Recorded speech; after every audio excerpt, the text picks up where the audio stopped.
में श्रीमद् भागवत ये महापुराण है, सर्वोपरि है, सबका सिरमौर है, मुकुटमणि है, भाष्य है और निचोड़ है। ग्रंथकार ने ग्रंथ के प्रारंभ में मंगलाचरण किया, ध्यान देना। किसी भी कार्य को प्रारंभ करने से पूर्व, किसी भी अनुष्ठान को प्रारंभ करने से पूर्व, किसी भी शुभ कार्य को प्रारंभ करने से पूर्व मंगलाचरण करते हैं। ये विधान है शास्त्र का। मंगलाचरण माने जिसका आचरण मंगलमय हो। अपनी साधना पद्धति के अनुसार कोई अपने इष्टदेव का ध्यान करता है, कोई कुलदेव का ध्यान करता है, कोई ग्राम देवता का ध्यान करता है। भगवान वेदव्यास ने भी ग्रंथ के प्रारंभ में मंगलाचरण किया। विघ्नेश्वराय वरदाय सुरप्रियाय लंबोदराय सकलाय जगद्दिताय नागाननाय सुतयज्ञ विभूषिताय गौरीसुताय गणनाथ नमो नमस्ते। वक्रतुंड महाकाय सूर्यकोटि समप्रभा निर्विघ्नं कुरु मे देव सर्वकार्येषु सर्वदा। किसी भी मंगल कार्य को प्रारंभ करने से पूर्व हम गणपति महाराज का ध्यान करते हैं, जो विघ्न विनाशक हैं, समस्त विघ्नों को दूर करने वाले हैं। माता पिता शंकर पार्वती की परिक्रमा के माध्यम से जिनको अग्र पूजा का अधिकार मिला, वो गणेश जी महाराज हमारे कार्य के बीच में किसी भी प्रकार का विघ्न, किसी भी प्रकार का व्यवधान उपस्थित न हो। निर्विघ्नता पूर्वक कार्य के समापन के लिए, कार्य के संपादन के लिए मंगलाचरण किया जाता है। तो भगवान ने वेदव्यास ने भी ग्रंथ के प्रारंभ में मंगलाचरण किया, यद्यपि आस्कुता नहीं थी। साक्षात 24 अवतारों में भगवान श्री व्यासी एक अवतारी पुरुष है।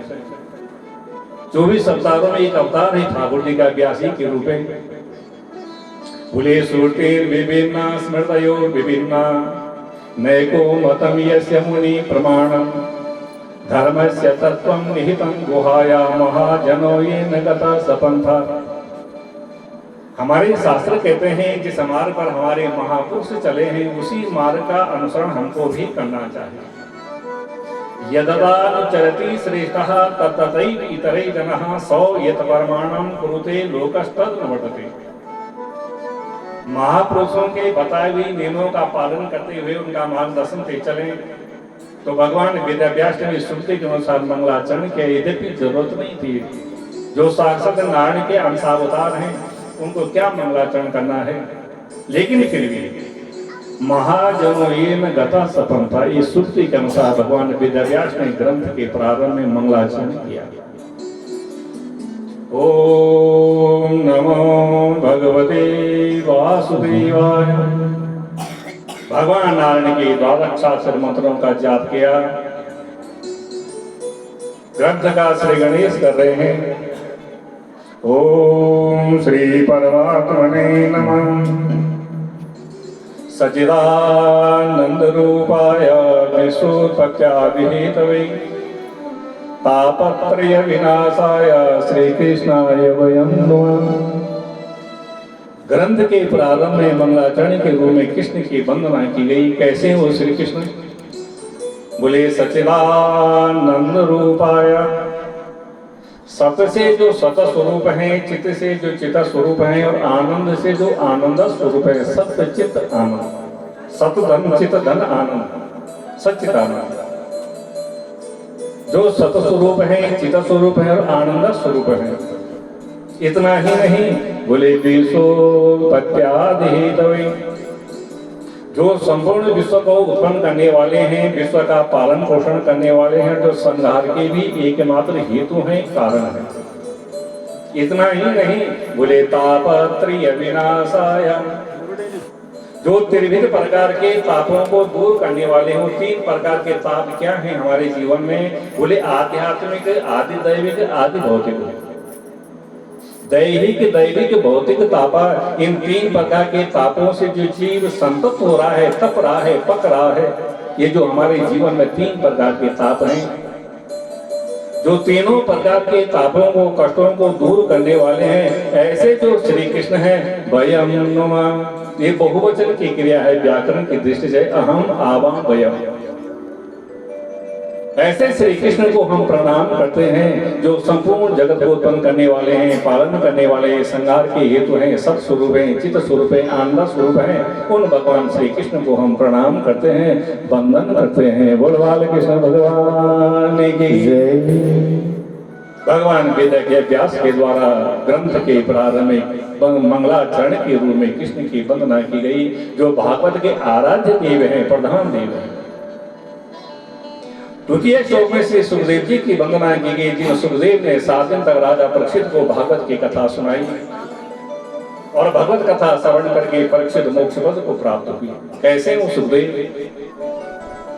बोले यम प्रबंध मनुपेतमपेत कृत्यम द्वैपायनो विरह कातरया जुहाव पुत्रेति तन्मयतया करभोभिनेरु संसर्वभूत हृदयं मुनिमानतोऽस्मि यं प्रव्रजन्तमनुपेतमपेत कृत्यम्। जो सुखदेव जी 12 वर्ष तक मां के गर्भ में रहे और 12 वर्ष के बाद जब मां के गर्भ से बाहर निकले तो उत्पन्न होते ही जो जंगल की तरफ दौड़ने लगे, जिनके शरीर में एक भी वस्त्र नहीं है, एक उपज संस्कार भी नहीं हुआ, दिगंबर वेश में है, दिग एव अम्बरम यस्य सो दिगंबरा, आकाश ही जिनका वस्त्र है। उत्पन्न होते ही जो जंगल की तरफ दौड़ने लगे तो द्वैपायनो विरह कातरया जुहावा। द्वैपायन माने द्वीप एव अयनम यशसो। द्वैपायन द्वीप कहते हैं टापू के लिए, नदी के बीच में जो सूखी भूमि होती है उसको कहते हैं द्वीप।